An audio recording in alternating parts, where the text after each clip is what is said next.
নমস্কার বন্ধুরা, আমি আবার ফিরে এলাম আর একটা নতুন ভিডিও নিয়ে। এই ভিডিওর মধ্যে তোমাদের সামনে উপস্থাপন করতে চলেছি বাংলার প্রাচীন লোকদেবতার বিবরণ। তাহলে ভিডিওটা স্কিপ না করে পুরো ভিডিওটা দেখো এবং ভিডিওটা কেমন লাগলো অবশ্যই কমেন্ট বক্সে কমেন্ট করে জানিও। তাহলে বেশি কথা না বাড়িয়ে ভিডিওটা শুরু করছি।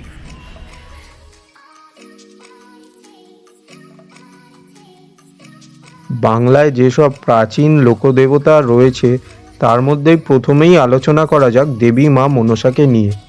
মা মনসা হলেন বাংলার একজন গুরুত্বপূর্ণ সর্পদেবী, যিনি সাপের কামড় থেকে রক্ষা, প্রজনন ও সমৃদ্ধির জন্য পূজিত হয়ে থাকেন।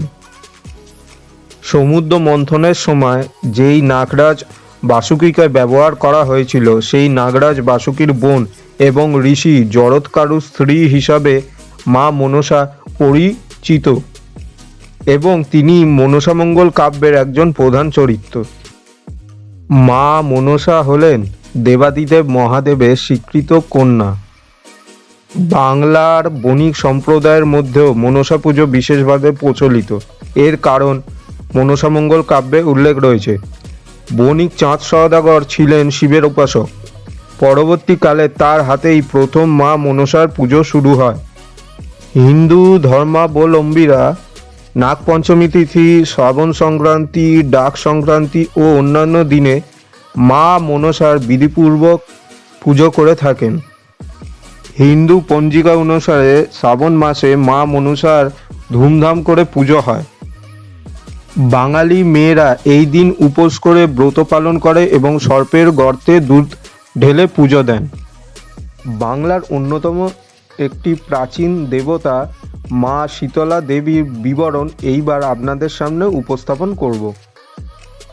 হিন্দু ধর্মের দেবদেবীদের মধ্যে মা শীতলা দেবীর গুরুত্ব অপরিসীম। মা শীতলা হলেন হিন্দু ধর্মের একজন দেবী, যিনি মূলত বসন্ত, গুটি বসন্ত ও অন্যান্য চর্মরোগ নিরাময়কারী রোগ ব্যাধি থেকে রক্ষা করেন বলে পূজিত হন। তিনি দেবী দুর্গার অবতার এবং তার বাহন হল গাধা। হাতে ঝাড়ু ও অন্য হাতে জলের কলসি থাকে, যা দিয়ে তিনি রোগ জীবাণু দূর করে আরোগ্য দান করেন। পুরো বাংলায় শুধু ফাল্গুন মাসেই নয়, চৈত্র মাসের মঙ্গলবার শনিবারও শীতলা পুজো হয়। উত্তর হাওড়ার শালকিয়ায় প্রতি বছর মাঘী পূর্ণিমাতে বেশ ঘটা করে শীতলা মাতার সানযাত্রা হয়। এখানে বড়, মেজ, সেজ ও ছোট শীতলা মন্দির আছে। আর তাছাড়া রানাঘাটের জাগ্রত শীতলা মন্দির প্রায় 200 বছর পুরনো। হিন্দু ধর্মগ্রন্থের অন্যতম একজন দেবী মা ষষ্ঠীর বিবরণ এইবার আপনাদের সামনে উপস্থাপন করতে চলেছি। ষষ্ঠী বলতে আমরা মূলত দুটি বিষয়কে বুঝি। একটি হলো হিন্দু ধর্মাবলম্বীদের প্রচলিত সন্তানদাত্রী রক্ষাকর্ত্রী দেবী ষষ্ঠী এবং দ্বিতীয়টি হলো দুর্গাপুজোর সূচনা বা ষষ্ঠী তিথি। ষষ্ঠী দেবী হলেন একজন হিন্দু দেবী, যাকে এই তিনটে দেশে বিশেষভাবে পুজো করা হয়। নেপাল, বাংলাদেশ, ভারত, এই তিনটি দেশে শিশুদের কল্যাণদাতা এবং রক্ষাকর্ত্রী হিসাবে মাতা ষষ্ঠী দেবীকে পুজো করা হয়। বেশিরভাগ পণ্ডিতগণ বিশ্বাস করেন যে ষষ্ঠী দেবীর শিকড় হিন্দু লোক ঐতিহ্যগুলিতে চিহ্নিত হতে পারে। এই দেবীর নির্দিষ্ট কোনো ছবি বা মূর্তি নেই। মঙ্গল ঘটে আঁকা মূর্তি, শিল, পিটুলি দিয়ে তৈরি মূর্তি, ঘটে পোতা বটগাছের ডাল ইত্যাদি ষষ্ঠী দেবীর প্রতিমা কল্পনা করা হয়।